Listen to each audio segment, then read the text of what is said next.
Bonjour à tous et à tous. Nous allons prendre quelques minutes pour laisser le temps aux personnes inscrites à se connecter. Donc, nous allons démarrer dans quelques instants.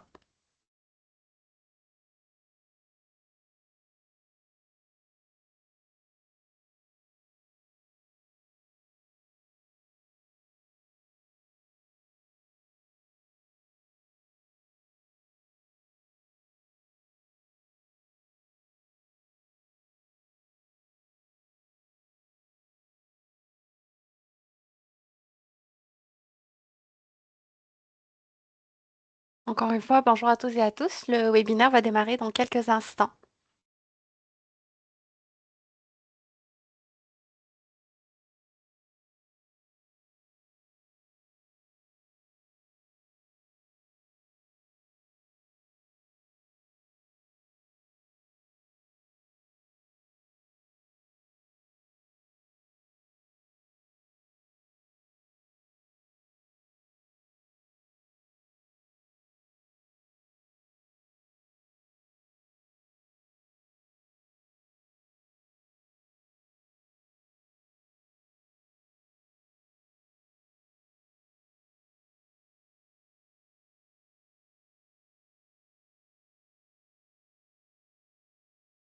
Bonjour à tous et à tous. Nous allons tranquillement commencer le webinaire. Bienvenue et merci d'être présent à cette séance d'information sur les études au Centre de formation professionnelle CFP Le Tremplin. Je m'appelle Mia et je suis conseillère aux étudiants internationaux chez Québec International. Je suis accompagnée aujourd'hui de Meggy, qui est conseillère pédagogique au sein du CFP Le Tremplin. Bienvenue Meggy. Merci, merci, ça fait plaisir. Parfait. Dans le cadre de cette séance, nous allons vous donner un aperçu des études sur la formation professionnelle, mais aussi vous faire découvrir la ville de Thetford. Donc, Meggy va vous présenter par la suite le CFP, le tremplin. Et à la fin, nous allons vous montrer comment postuler à l'initiative virtuelle. Nous aurons une période de questions à la fin de la présentation. Nous vous invitons donc à poser vos questions dans le questions et réponses et non dans le chat. Nous répondons seulement à des informations d'ordre général et non à des questions sur l'immigration ou des cas particuliers. Nous espérons aussi qu'à la fin de la séance, vous allez avoir toutes les informations en main pour notamment entamer votre projet d'études au CFP Le Tremplin et concrétiser votre projet. Parfait. Brièvement, je vais vous présenter un petit peu Québec International. En tant qu'agence de développement économique régional, Québec International a vraiment pour mission de participer activement au développement économique de la grande région de Québec et de promouvoir son rayonnement national et international. On couvre également la région de la Chaudière-Appalaches. Plus précisément, en lien avec l'attraction et la rétention de talents, nous accompagnons les entreprises et l'établissement dans leur planification stratégique de recrutement. Nous attirons des travailleurs spécialisés et des étudiants internationaux et nous en assurons la rétention. D'ailleurs, c'est vraiment dans le but de répondre à ce mandat que Québec en tête a été créé. C'est une marque en fait déposée par Québec International. Comme vous pouvez le voir notamment à l'écran, le site Internet Québec en tête, c'est un portail d'information qui est destiné à orienter et à informer les personnes ayant un projet d'établissement au Québec, que ce soit pour le travail ou pour les études, ainsi que les nouveaux arrivants, pour les appuyer notamment dans leur démarche d'installation et d'intégration socio-professionnelle. C'est un site Internet qui est justement traduit en plusieurs langues. La plateforme Mon compte Québec en tête, quant à elle, permet vraiment de recevoir des candidatures sur les différentes initiatives, tant sur les emplois que les études. Donc, nous allons un peu plus tard vous expliquer le fonctionnement sur la plateforme. Parfait. Ici, vous allez voir un petit peu à quoi ressemble la section étudiée. Vous allez voir, il y a un espace conseil très intéressant. On tient à vous le rappeler, une des clés de réussite de votre projet d'immigration, c'est vraiment de vous renseigner sur la ville où vous aurez choisi pour vos études. D'ailleurs, la question, c'est à quoi peut-on s'attendre, notamment en choisissant de vivre une expérience à l'international et plus particulièrement à Tedford. Donc, avant de laisser la parole à Meggy, je voulais juste vous mettre une mise en bouche. C'est que le Canada compte vraiment plus de 40 millions d'habitants. Le Québec, c'est la plus grande province au Canada. On dénombre plus de 9 millions d'habitants et c'est la deuxième province au pays. C'est la seule province francophone. La langue principale est le français et et officiel aussi demeure le français. Donc sur ce, Meggy, je te laisse la parole pour nous faire découvrir la ville de Thetford ainsi que la région.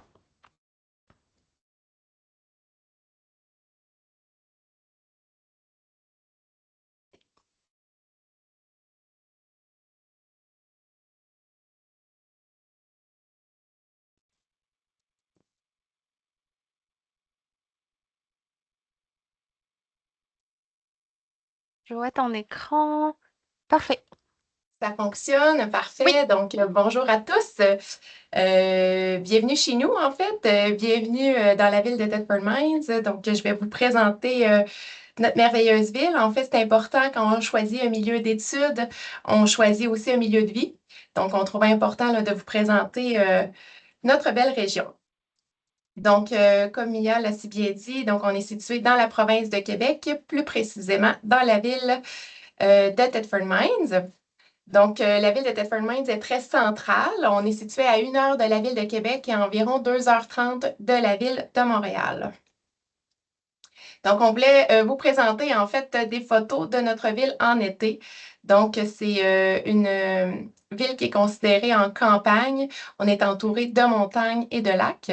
Il y a possibilité de faire plusieurs activités sportives aussi, telles que le vélo de montagne, le kayak, des randonnées en forêt qui sont très appréciées chez nous aussi. On a de belles pistes cyclables.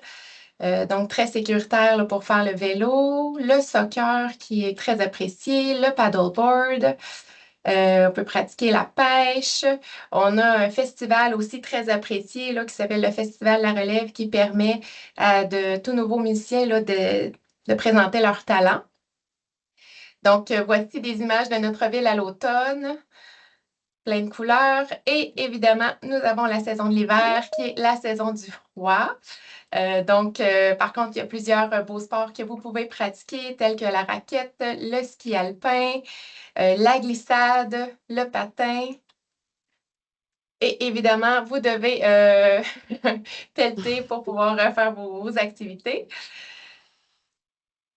Donc, quelques photos en fait d'activités là, qu'on a durant toutes les saisons là, dans notre ville. Donc, je vais vous présenter une courte vidéo de notre ville en hiver.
Donc voilà, ça représente bien la ville en hiver.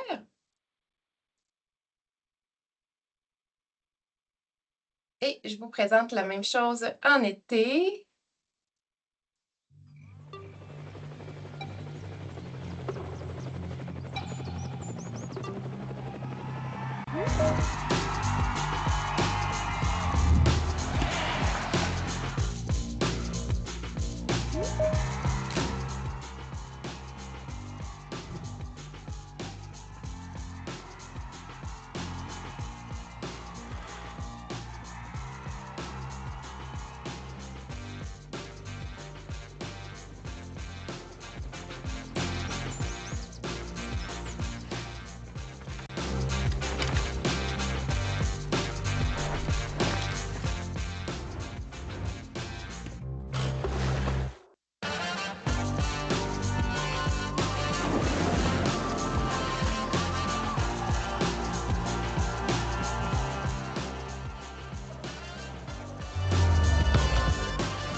Ensuite, dans notre ville, nous avons plusieurs services. Donc, notre centre est situé à proximité d'un hôpital. On a accès à différents services. Il y a le CLSC aussi.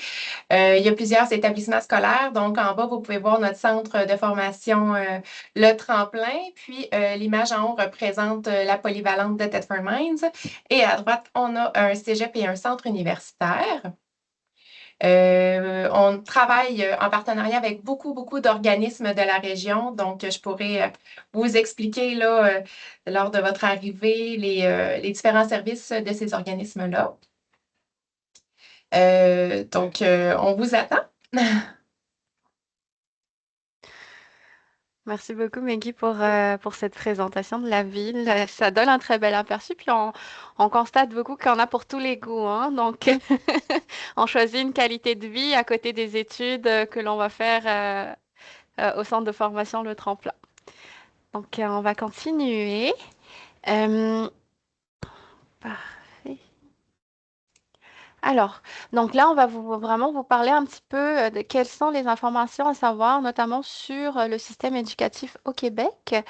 Donc, j'ai choisi de vous présenter dans un premier temps vraiment une comparaison entre les systèmes scolaires de la France, parce qu'il y a certains pays qui s'y retrouvent un petit peu par rapport à ça, en comparaison à celui du Québec. Donc, c'est vraiment pour faciliter votre compréhension et la postulation en fait à nos initiatives de recrutement d'étudiants. Vous allez vraiment voir l'exemple ici.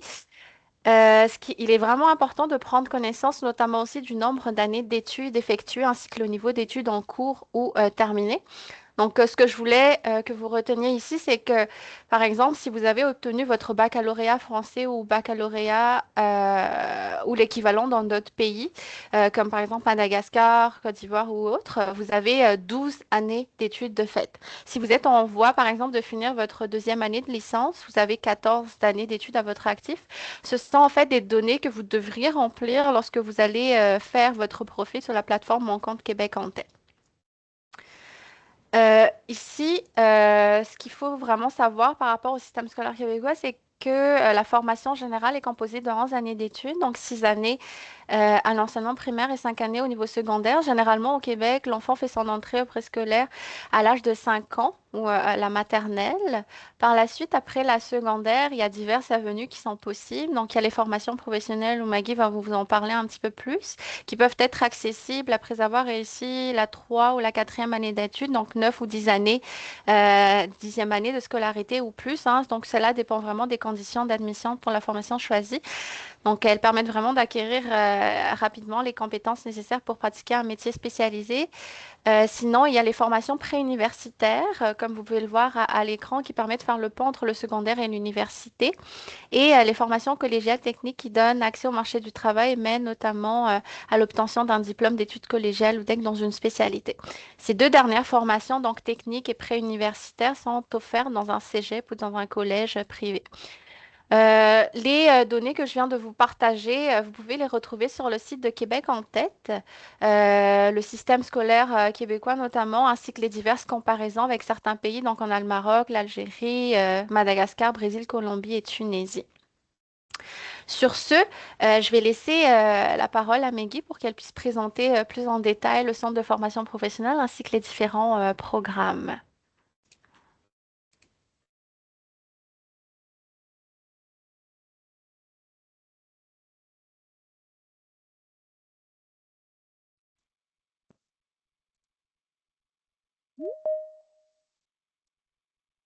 Parfait. Donc, ça ne sera pas très long.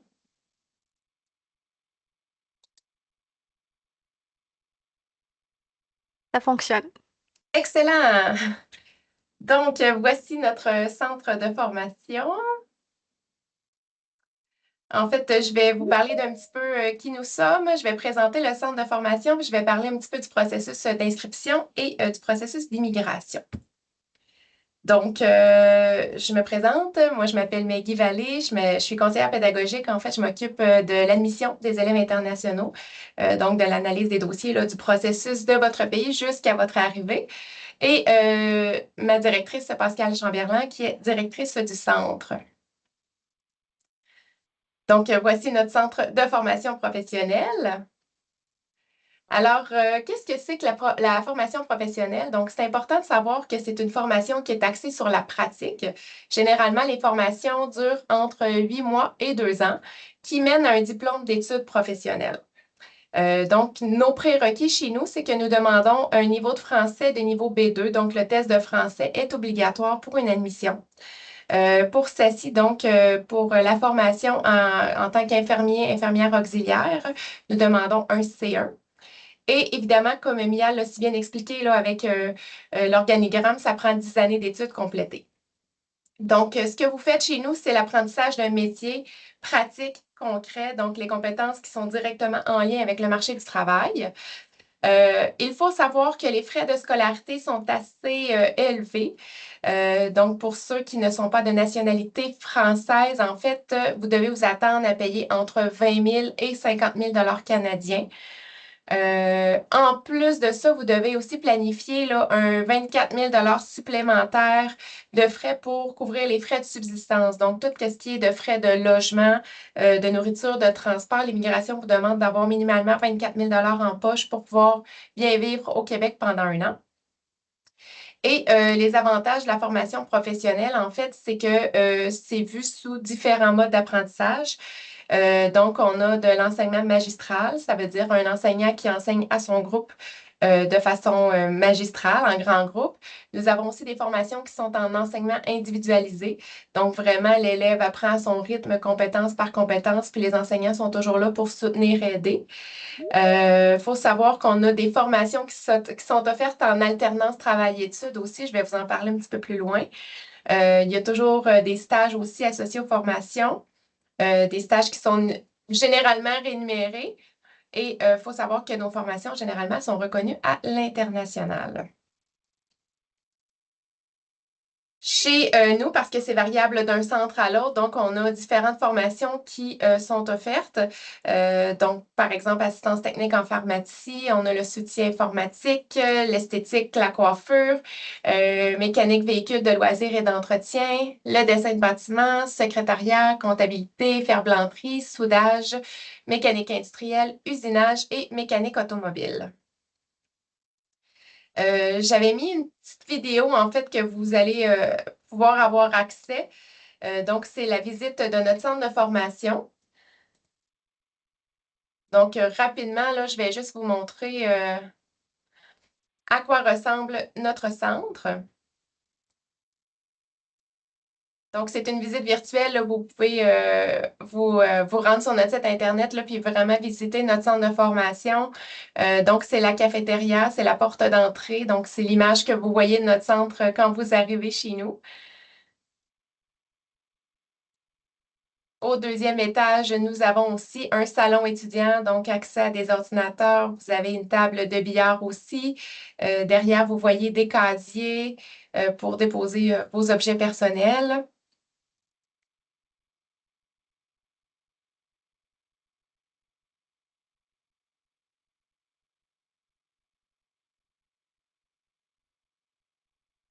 Ici, on arrive dans le département de dessin de bâtiment. Donc, vous voyez un petit peu là, les locaux, les corridors, ainsi de suite. Donc, je voulais juste vous donner là, un bref aperçu de notre centre. Je vais vous présenter quelques formations qui sont disponibles chez nous. Donc, je voulais débuter avec usinage. Usinage, c'est une formation de 1800 heures. Elle est offerte en entrée continue. Donc, ça veut dire que chaque mois, il y a possibilité de débuter la formation. Elle est offerte en alternance travail-études. Donc, c'est tout nouveau. Là, en août 2026, cette formation-là sera offerte en alternance. Une autre formation qui est admissible au permis de travail post-diplôme, et c'est le plein emploi. Donc, voici une élève de l'international qui est arrivée chez nous, qui a fait une vidéo promotionnelle de en quoi consiste l'usinage. Tu sais ce que c'est que l'usinage? Non? Alors, regarde bien. Bienvenue dans le monde de l'usinage, là où la précision rencontre la puissance. Dans notre domaine, on apprend à fabriquer des pièces d'une précision chirurgicale en partant de matériaux bruts tels que l'aluminium, l'acier doux, le cuivre, le laiton, avec des machines incroyables, les tours, les fraiseuses, les centres d'usinage qui sculptent les matériaux au micron près. Être usiné, c'est donner forme à l'impossible, c'est transformer une idée en réalité. Ces pièces, tu les retrouves partout, dans ta voiture, l'avion que tu prends pour les vacances, et même dans les équipements qui peuvent te sauver la vie à l'hôpital. L'usinage, c'est bien plus qu'un métier, c'est l'art de donner vie à la matière, c'est une véritable passion pour la perfection. Alors, si toi aussi tu veux travailler avec précision, faire un vrai métier ou encore créer de tes propres mains, rejoins le programme Usinage au CFP, le tremplin de Tetford Mines. Donc, voilà, c'est une formation Tu sais ce que c'est que l'usinage? très en demande de nos entreprises chez nous. Nous manquons beaucoup de machinistes, donc avis à tous ceux-là que cette formation-là les intéresse. On a aussi la formation en soudage-assemblage, qui est aussi une formation admissible pour le permis de travail post-diplôme. Formation de 1800 heures qui est offerte en entrée continue et en enseignement individualisé aussi. Et la formation en assistance technique en pharmacie, en fait, là, j'avais ciblé 3 formations. C'est une formation qui est offerte en enseignement traditionnel. Donc, l'entrée est toujours tous les mois d'août. Donc, il n'y a pas possibilité d'entrer en octobre ou novembre. C'est vraiment par entrée fixe. C'est un programme de 1590 heures. Il faut prévoir là, d'avoir à se déplacer parce que c'est une formation qui est faite en alternance travail-études. Donc, vous pouvez faire vos stages ou votre alternance, là, soit en milieu communautaire ou en milieu hospitalier.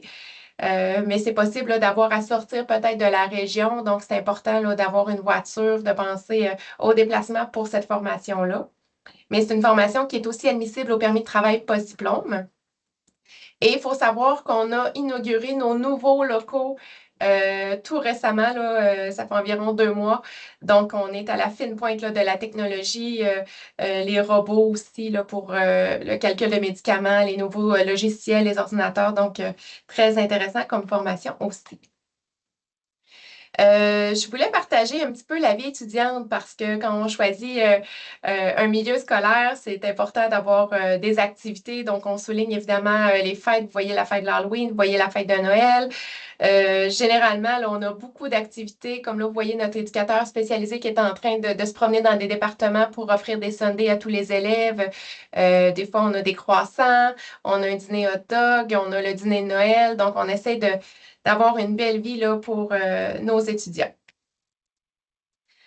Concernant le processus d'admission chez nous, en fait, vous devez faire une demande en ligne. Donc, vous rentrez sur notre site Internet dans la section des élèves internationaux. Vous remplissez le formulaire d'admission. Donc, quand c'est fait, vous obtenez une lettre d'admission qui vous permet de faire la demande de votre CAQ et ensuite la demande du permis d'études et du permis de travail pour stage. J'ai mis les documents obligatoires, en fait, pour une demande d'admission. Donc, oui, vous devez remplir le formulaire. Vous devez avoir en main vos diplômes et relevés de notes. Nous, on va faire l'évaluation comparative de votre parcours scolaire dans votre pays versus à quoi ça correspond au Québec. Par contre, pour la formation en ASASI, donc infirmier, infirmière auxiliaire, c'est important de faire la demande au MIFI de l'évaluation comparative. Vous avez besoin d'avoir votre certificat de naissance, votre passeport, la preuve du niveau de français B2 et une lettre de motivation, donc pourquoi vous souhaitez venir étudier dans notre centre. Donc, voici le tableau de nos formations avec la durée, les mois, la durée des stages, les entrées, le coût de matériel et les droits de scolarité. Donc, il faut savoir que pour une admission chez nous, on demande des frais de 100 canadiens pour l'analyse du dossier et un dépôt de 5 000 sur les droits de scolarité pour prouver en fait à l'immigration que vous êtes sérieux dans votre projet. Puis nous, ça nous permet aussi de vous garder là, une place officielle dans notre cohorte. Donc, vous pouvez prendre connaissance de toutes nos formations qui sont offertes à l'international.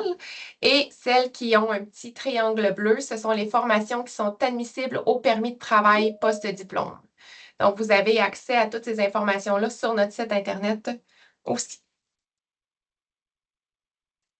Dès que vous obtenez votre certificat d'acceptation du Québec, on vous réfère vers l'organisme Accompagnement Québec qui va vous aider dans votre démarche de votre pays à vous en venir ici. Donc, il va vous mettre en contact avec des organismes de la région pour planifier votre arrivée. J'avais mis les frais aussi pour la demande de CAQ, permis d'études et les frais de biométrie pour avoir une idée des coûts que ça peut engendrer. C'est un lien utile, donc c'est important, c'est un gros projet de bien vous préparer avant votre arrivée. Donc, de faire des recherches un petit peu sur la région, sur le Québec, c'est un plus pour vous, c'est certain. Et on vous demande de toujours nous tenir informés de votre dossier. Donc, dès que vous obtenez votre CAQ, nous en informer. Si vous avez des questions ou quoi que ce soit, on était très proactifs. Là, on répond rapidement par courriel à notre adresse élève.étranger. Donc, voilà, c'est ce qui fait le tour de notre centre de formation. Merci beaucoup, Meggy. J'en profite avant de continuer la présentation. N'hésitez pas à poser vos questions sur les questions et réponses. Je vois déjà quelques questions pour cela, donc continuez au fur et à mesure. N'hésitez pas à poser vos questions. Parfait. Donc, je vais vous présenter très brièvement la plateforme de candidature. Donc, comment postuler notamment à une ou plusieurs formations du CFP, le tremplin. La plateforme, comme on mentionnait en début de séance, s'appelle Mon compte Québec en tête. C'est une plateforme qui vraiment vous permet de postuler à des programmes d'études ou à des offres d'emploi. Pour accéder à la plateforme, quand vous allez sur le site de Québec en tête, vous allez trouver notamment, par exemple, notre calendrier législatif de recrutement d'étudiants pour 2026. Donc, quand vous cliquez dessus, vous allez voir, en fait, juste ici, les opportunités d'études au Québec. Donc, c'est l'initiative qui concerne le CFP, le tremplin. Donc, pour par la suite, en fait, accéder aux, euh, aux formations en tant que telles, il faudra vraiment créer un compte pour déposer votre candidature. Ce qui est important à retenir, c'est que c'est une initiative qui est mondiale, donc toutes les personnes peuvent y postuler. C'est vraiment important de remplir votre profil étudiant ainsi que la motivation à postuler à votre programme et le domaine d'études, donc pour justement être retenu en entretien. Vous avez jusqu'au 30 avril pour soumettre votre candidature. Le plus tôt est toujours le mieux. Comme Meggy l'avait mentionné, les entrées se fait quand même en continu au niveau de leur centre de formation. Donc, ils analysent au fur et à mesure les candidatures. Les entretiens aussi se font en continu. Donc, voilà. Donc, plus précisément, au niveau de la plateforme de postulation, si vous avez déjà un compte que vous ne vous souvenez pas, par exemple, du mot de passe, il suffit juste de cliquer sur mot de passe oublié, qui est juste ici, si vous avez un problème d'accès. Si vous êtes un nouvel utilisateur, il faudra vraiment créer un compte. Donc, vous cliquez ici, créer un compte. Il y a un tutoriel sur la création de compte dans les vidéos. Là, vous allez voir un petit peu l'interface de comment voir les formations offertes par le CFP, le tremplin. Donc, vous allez voir directement si vous cliquez sur formation professionnelle, même à partir du site de Québec en tête, vous allez pouvoir tomber directement sur les 8 programmes promus dans le cadre de cette initiative. Donc, ce qui est important à savoir quand vous allez créer votre compte, c'est qu'on vous suggère toujours d'utiliser une version qui est la plus récente, donc navigateur Chrome ou Internet Explorer. Et la plateforme est aussi disponible via votre cellulaire. Donc, comme mentionné, si ici vous avez juste un petit lien à créer, un petit clic, un bouton à cliquer pour accéder à créer votre compte. Donc là, on va vous demander de faire un mot de passe. On va vous demander aussi d'accepter certaines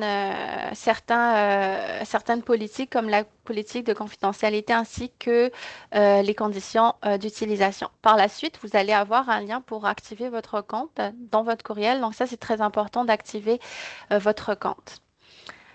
Maintenant, une fois que tout cela est fait, là, il faudra vraiment vous connecter donc avec l'adresse courriel que vous avez soumise et le mot de passe. Et ça, ce qui est important une fois que vous allez avoir accès, c'est de bien remplir votre profil. C'est important de le remplir et de la manière la plus honnêtement possible en lien avec votre parcours, ce que vous avez accompli, vos domaines d'intérêt et autres, parce que c'est vraiment ce profil-là qui sert de CV ou de dossier de candidature aux recruteurs d'établissements quand justement ils vont faire la sélection ou la préqualification. Le français étant la langue officielle au Québec, donc on recommande vraiment de pouvoir fortement écrire les informations en français. Donc là, vous avez justement la petite case modifier votre profil, vous allez pouvoir le faire de cette manière-là. Vous avez 3 sections à remplir, donc l'information générale que nous, on vous conseille de le remplir, puis par la suite, vous avez le profil travailleur étudiant. Dans ce contexte-ci, vous n'avez pas besoin de remplir le profil travailleur pour postuler à des initiatives, donc vous invite, on recommande fortement de remplir, de prioriser le profil étudiant pour votre projet d'études. Donc là, vous allez pouvoir voir un petit peu les sortes de questions qu'on va vous poser. Sachez qu'à tout moment, il y a toujours un pourcentage un pourcentage pour savoir où vous en êtes sur la complétion de votre profil. Puis par ici, vous allez avoir aussi votre profil étudiant ainsi que toutes les questions qui sont imposées. C'est très important de répondre à chaque question, encore une fois, de manière la plus honnête possible en fonction de votre situation. Vous ne pourrez pas passer à une autre étape tant et aussi longtemps que vous n'avez pas rempli la question précédente. Ensuite, une fois que tout ça a été fait, vous allez par la suite pouvoir justement postuler aux formations offertes par le CFP Le Tremplin. Donc, prenez bien en compte chaque formation, allez lire, cliquer dessus pour pouvoir justement avoir tous les détails. Donc, quand vous allez identifier notamment vos formations, par exemple ici le DEP en assistance technique en pharmacie, ouais, vous allez pouvoir avoir les informations et si cela vous intéresse, donc envoyer votre profil. Quand vous allez envoyer votre profil, vraiment un petit aperçu, c'est que là, on va vous demander si vous êtes disponible pour un entretien. Vu que c'est un entretien en continu, donc c'est vraiment échelonné jusqu'au 30 avril. Par la suite, on vous redemande de reconfirmer votre profil que vous avez bel et bien rempli, de le réviser. Ça, c'est vraiment important. Encore une fois, c'est vraiment votre CV pour justement les représentants des établissements. Et par la suite, on va vous demander de faire le choix de votre programme. Donc, vous pouvez envoyer votre profil à 2 programmes maximum pour l'initiative avec le CFP Le Tremplin. Donc, le programme pour lequel vous avez postulé votre premier choix, c'est vraiment, par exemple, dans ce contexte-ci, le DEP en assistance technique de pharmacie, ce serait votre premier choix. Par la suite, vous pouvez aussi choisir un autre programme s'il y a d'autres choses qui pourraient vous intéresser. Une fois que vous avez soumis, vous allez recevoir une confirmation que votre profil a été soumis. Vous avez la possibilité notamment de suivre vos candidatures directement sur votre compte. Donc là, vous allez pouvoir voir où ça en est par rapport comment dire, les réponses à votre candidature. Ce que je voudrais aussi vraiment qui est important de mentionner, c'est qu'il n'est pas obligatoire d'être en démarche d'immigration pour participer à nos initiatives de recrutement. Il n'est pas aussi nécessaire en fait d'être représenté par un agent dans vos démarches d'immigration. Puis toutes nos initiatives sont totalement gratuites. Donc on vous demandera jamais d'argent par rapport à cela. Et avant de passer à la période de questions, je vous laisse ici aussi le contact@québecentête.com. En fait, on a une équipe qui est dédiée vraiment à répondre à vos questions. Si c'est des questions beaucoup plus pointues, par exemple par rapport au CFP Le Tremplin, elle nous fera plaisir justement de pouvoir les transmettre à Meggy, ici présente. Donc, j'ai fini de mon côté. Je pense qu'on va pouvoir commencer, si ça te convient, Meggy, de commencer directement avec la période de questions. Parfait. Parfait. Donc, on a une première question ici qui nous dit, êtes-vous certain que les formations sont reconnues à l'international? Pouvez-vous nous donner un exemple du SASI, s'il vous plaît? Je pense que le SASI si tu peux le... Ben, en fait, quand j'ai reconnu à l'international, c'est que les diplômes qui sont faits au Québec sont généralement bien vus pour la recherche d'un emploi quand vous retournez dans votre pays. Là, il faut faire attention parce que SACI, c'est particulier parce que cette formation-là, en fait, qui est infirmière auxiliaire, là, pour ceux qui ne savent pas quelle est la formation, ça fait partie d'un ordre. Donc, ici, quand vous faites la formation, vous ne pouvez pas directement aller sur le marché du travail. Vous devez faire l'examen de l'ordre des infirmiers et infirmières auxiliaires au Québec. Donc, après ça, quand vous avez passé cet examen-là, vous pouvez pratiquer au Québec. C'est sûr que dans chaque pays, il y a des particularités par rapport à la santé. Donc, c'est sûr qu'il va peut-être avoir des ajustements à faire, là, c'est certain. Il faut toujours voir avec les autorités locales pour s'assurer que euh, vous avez l'autorisation de pratiquer et possiblement des compétences ou des ajustements là, à faire pour chacune des formations. Donc, ce que je voulais dire reconnu à l'international, ça veut dire que les diplômes sont bien vus. Donc, j'ai l'exemple, par exemple, d'un élève qui a fait une formation ici, qui est retourné dans son pays et son employeur a été impressionné par la qualité de ce qu'il avait vu ici, par ses compétences, par le nombre comment je pourrais dire ça, en fait, par tous ses savoirs, en fait, il était impressionné de la qualité de la formation. Donc, c'est sûr que pour un employeur, de dire que vous avez fait une formation au Québec, ça donne des opportunités supplémentaires pour trouver un emploi parce que généralement, les formations sont bien vues. C'est ce que je voulais dire. Merci Maggie. Puis si je pourrais rajouter, tu l'avais vraiment bien mentionné aussi que les formations sont à la pointe de la technologie, hein. Ça suit tout à fait les avancées technologiques et autres. Donc ça aussi, c'est quelque chose qui est très en demande. C'est en demande constante et en perpétue. Une autre question, est-ce que votre centre est-il officiellement reconnu DLI? Donc j'imagine c'est établissement désigné. Est-il admissible au permis de travail post-diplôme? Oui, en fait, comme je l'ai mentionné, on est un établissement d'enseignement désigné, donc reconnu là, pour tous ceux qui souhaitent venir étudier chez nous. Puis j'ai nommé aussi les 5 formations dans notre centre de formation qui est admissible pour le permis de travail post-diplôme. Donc, on a usinage, soudage, la mécanique industrielle, on a santé, soins infirmiers, auxiliaires, puis assistance technique en pharmacie. Donc, chez nous, dans notre centre, c'est les 5 formations qui sont reconnues pour le permis de travail post-diplôme. Parfait, merci. De toute façon, à la fin de la rencontre aussi, nous allons pouvoir vous remettre aussi les présentations pour que vous puissiez voir, prendre de l'information plus visuelle pour cela. Avez-vous des employeurs partenaires qui recrutent directement vos diplômés? Oui, ben en fait, comme je l'expliquais lors de ma présentation, usinage, c'est une formation là, qui est très, très, très en demande de la part de nos entreprises. Donc, généralement, les employeurs contactent les enseignants pour voir s'il n'y a pas un élève qui va être diplômé bientôt pour aller sur le marché du travail. Et même pendant la formation, là, il y a certains employeurs qui souhaitent embaucher des gens pour les préparer là, au marché de l'emploi. Puis quand on parle d'alternance travail-études, ben déjà là, ça donne une chance à l'élève quand il travaille déjà ou qu'il fait déjà des stages en entreprise là, de trouver un emploi là, par la suite. Donc oui, pour certaines formations, on a beaucoup, beaucoup de partenariats avec les entreprises là. Donc ça peut être très intéressant là, pour vous, oui. Parfait. Donc, je tiens à rappeler que nous ne répondons pas aux questions d'immigration pour cette séance d'information. J'avais peut-être une question concernant, je pense, notamment la formation en DEP en soutien informatique. Quel est l'exemple de poste qu'ils peuvent réellement occuper après la formation? Donc, c'est du soutien technique hein, quand on parle de la formation en soutien informatique. Euh, donc, vous pouvez travailler, par exemple, chez nous, on a un technicien qui s'occupe de nos ordinateurs, donc il va pouvoir offrir du soutien technique.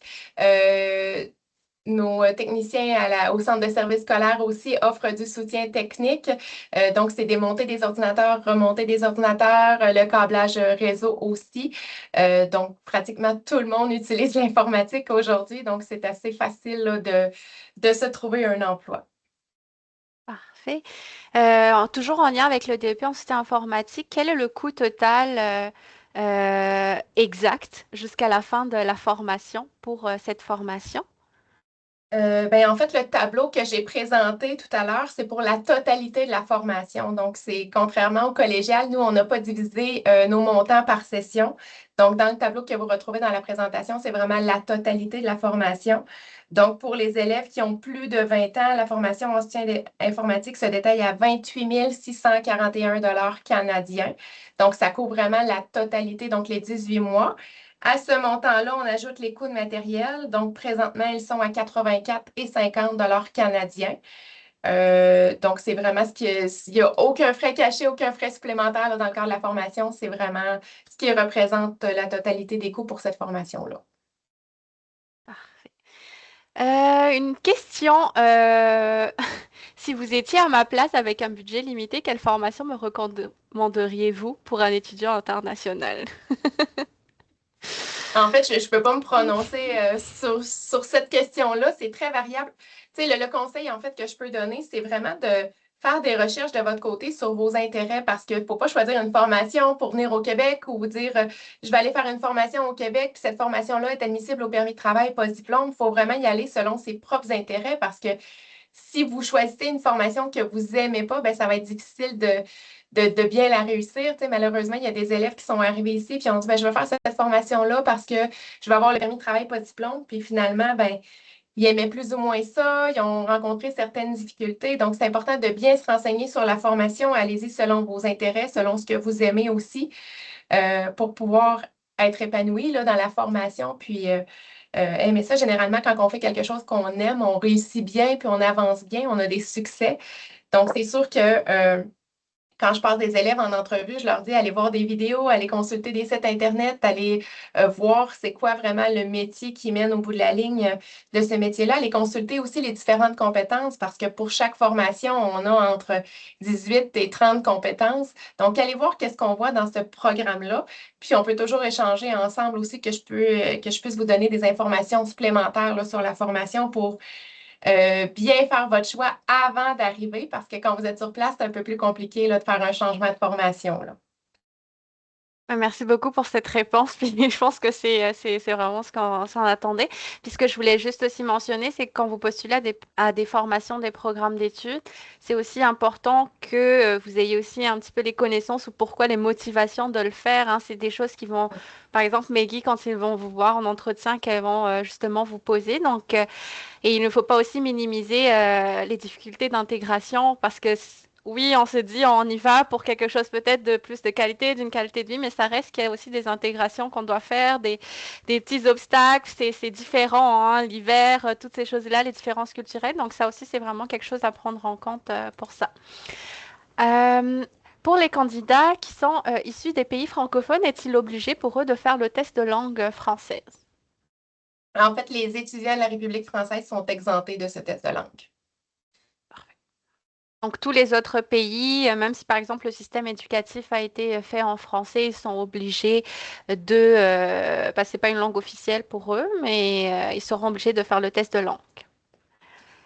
Oui, Parfait. puis je peux expliquer le choix de notre centre de Oui. formation à ce sujet-là. En fait, c'est qu'on a eu plusieurs étudiants internationaux. Avant, on ne demandait pas le test de langue. Puis, on s'est rendu compte qu'il y a des élèves qui avaient beaucoup de difficultés de compréhension, que ça leur relevé malheureusement des échecs dans leur formation. Donc, vous payez des gros montants pour pouvoir venir étudier ici. Puis, malheureusement, des fois, la contrainte de langue, on est au Québec, on a un accent québécois, on parle rapidement, est venue nuire aux apprentissages. Donc, moi, je me dis, si vous souhaitez vraiment venir faire des études au Québec, ben, je veux m'assurer vraiment de votre compréhension, de votre niveau de français pour éviter de se retrouver dans une situation comme ça avec des échecs, mais m'assurer que la compréhension est bonne pour pouvoir faire la formation. Parfait. Merci. Une autre question, est-ce que vous pouvez prendre un étudiant avec prescription de l'OIQ? Des étudiants avec prescription de l'OIAC. Oui. Si l'élève a déjà une formation puis il y a des compétences à reprendre, c'est vraiment avec l'OIAC là, qui doit faire affaire, puis ensuite c'est l'OIAC qui va nous les référer, là. Fait qu'il faut vraiment passer par l'ordre avant de se prononcer sur la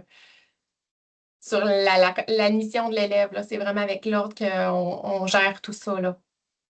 Parfait.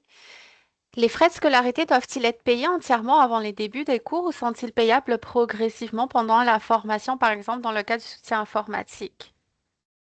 En fait, comme je l'ai dit dans ma présentation, on exige un premier dépôt de 5 000 canadiens. Donc, ce 5 000 $ là est directement déduit des droits de scolarité.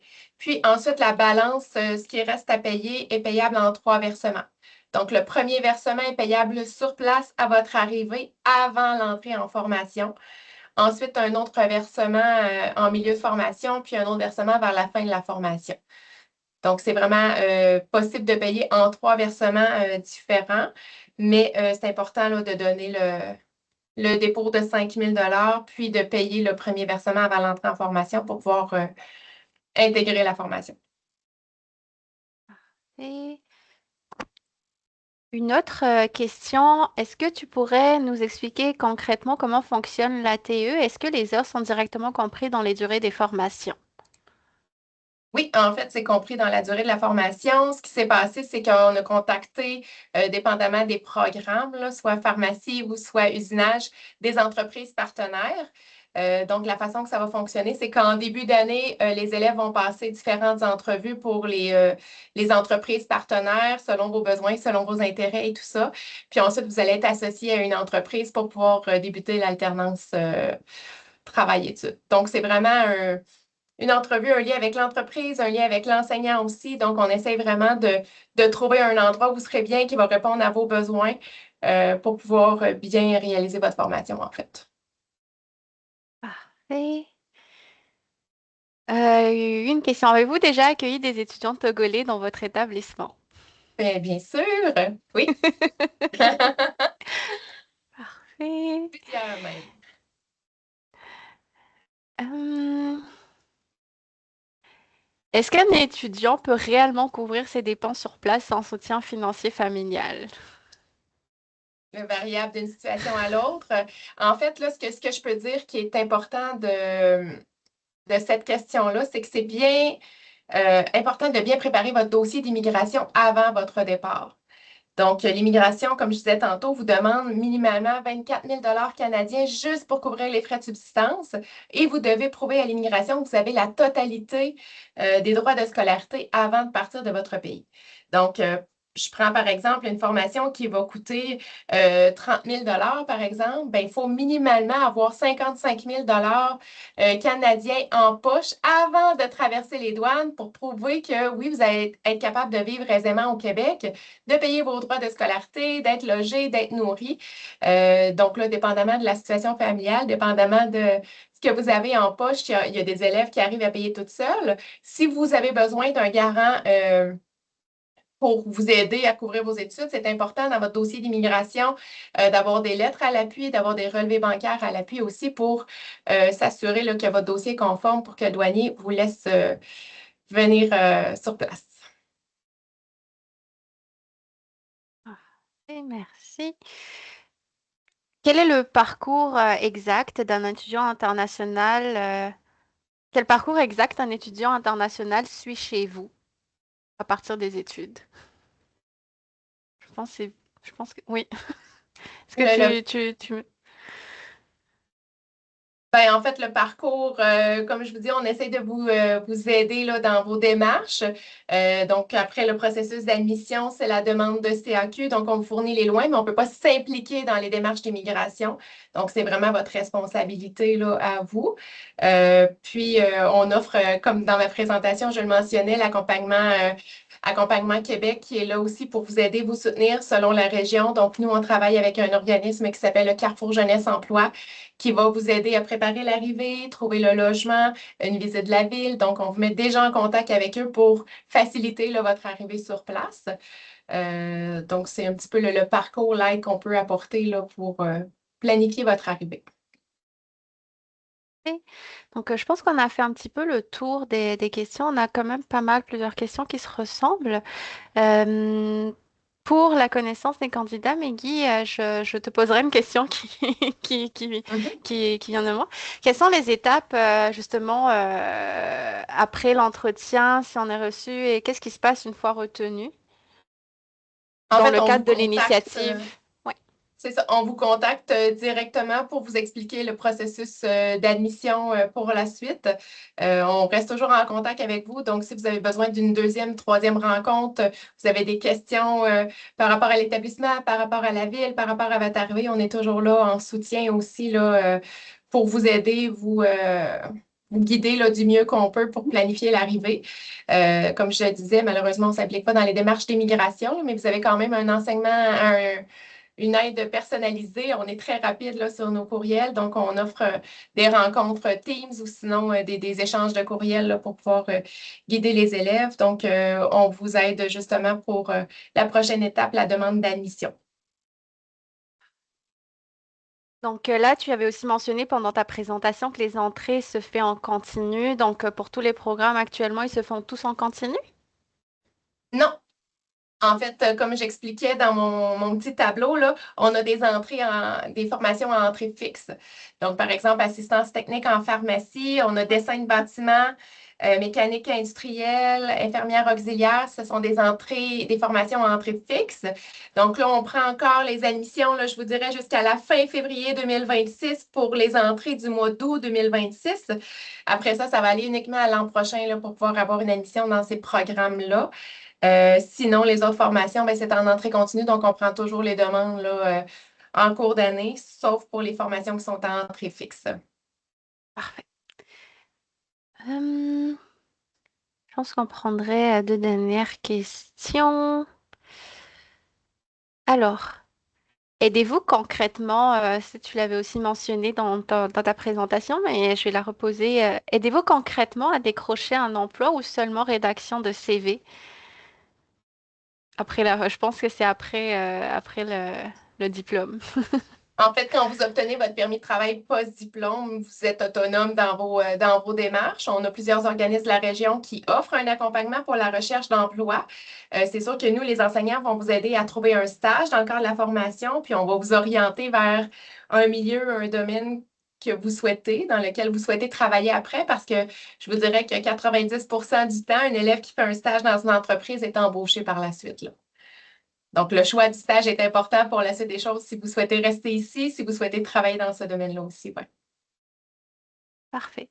Dernière question en lien toujours avec l'emploi après le diplôme.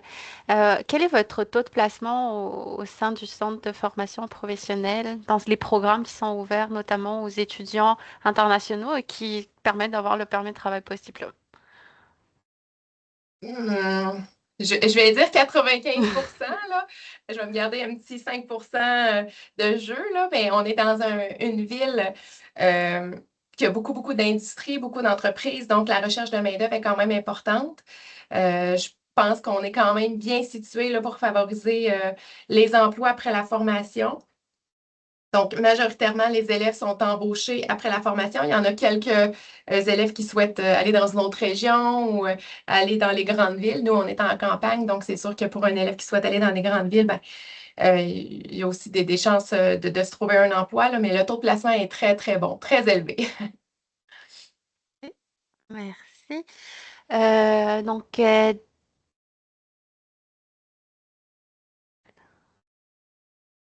dernière question, parce que les questions qui se posent ont déjà été répondues précédemment. Aurais-tu un conseil, si on a été justement appelé pour un entretien avec vous, aurais-tu un conseil à nous donner, à donner à un candidat qui doit préparer son entretien? Oui, bien sûr. En fait, quand on vous envoie la convocation pour l'entrevue, on vous donne des liens. Donc, on vous suggère fortement d'aller consulter ces liens-là avant l'entrevue. Donc, on va vous demander de vous informer un petit peu sur la ville. Est-ce que vous connaissez la formation dans laquelle vous souhaitez postuler? Est-ce que vous êtes au courant un petit peu de en quoi consiste cette formation-là? Donc, c'est sûr que aller consulter les liens là, qu'on vous envoie pour bien vous préparer, savoir dans quelle formation vous souhaitez appliquer et savoir dans quelle région vous souhaitez vivre aussi. Là, c'est important de bien planifier ce projet de vie-là. Donc, c'est sûr que nous, on va vous questionner à ce sujet-là. Donc, une préparation là, avec les liens qu'on vous envoie là, est très appréciée et favorable pour vous aussi. Là. Parfait. Et encore une fois, une dernière question. Pour les personnes qui viennent de se créer un compte sur la plateforme, qui doivent remplir le profil, est-ce que tu aurais des conseils sur quel point mettre de l'avant au niveau des profils quand vous le lisez, notamment suite à ton expérience sur les sélections? Oui.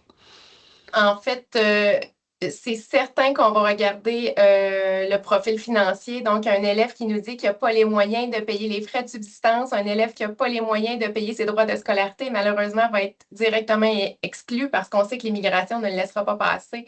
Euh, S'il n'y a pas la capacité financière de Mhm. bien vivre au Québec. Il faut savoir qu'on n'offre pas de bourse d'études non plus. Donc, plusieurs élèves nous disent, j'ai besoin d'une bourse pour venir étudier chez vous. Malheureusement, ce n'est pas possible. Donc, c'est sûr que ces candidats-là vont être tout de suite exclu. Donc, c'est important de, oui, prouver sa capacité financière, d'avoir le niveau de français aussi minimalement le B2. Donc, c'est vraiment les critères qu'on regarde. Est-ce que la capacité financière de venir au Québec? Est-ce que le niveau de français? Puis le projet de vie, là, qui est détaillé au début aussi, là, est toujours un plus là, pour le choix des candidats sur la plateforme. Parfait. Donc, on a fait le tour des questions. Je n'ai plus de questions, ni même au niveau des questions et réponses. Donc, merci beaucoup, Meggy, pour cette présentation. Euh, S'il y a quoi que ce soit au niveau justement des personnes qui seraient intéressées à postuler à la formation, je vous repartage, juste un petit instant, je vous repartage le courriel à pouvoir justement à nous contacter si vous avez n'importe quelle question sur le fonctionnement de la plateforme, sur l'initiative en tant que telle. Donc, vous l'avez juste ici, donc c'est contact@québecentête.com. Nous avons justement une équipe qui est dédiée qui pourra vous répondre. Donc, n'hésitez pas à l'utiliser. Sinon, dans les prochains jours, nous allons pouvoir vous transmettre aussi toutes les présentations pour cette séance. Aurais-tu un dernier mot, Meggy, pour les personnes qui sont connectées aujourd'hui? Ben, premièrement, je veux les remercier. Merci pour votre intérêt. Merci de, de vous intéresser à notre ville, à notre centre. Puis je vous invite fortement à aller consulter notre site Internet, à aller voir nos liens pour la ville et à postuler. Ça me fera plaisir de faire un suivi avec vous, puis de vous aider à venir faire vos études là, chez nous. Merci beaucoup, Maggie. Merci pour ton animation aujourd'hui, pour le temps que tu nous as accordé. Puis merci aux candidats. Puis on vous souhaite aussi bon succès dans vos démarches, puis dans cette initiative aussi pour cela. Merci beaucoup. Au revoir. Merci. Au revoir, Au Maggie. revoir.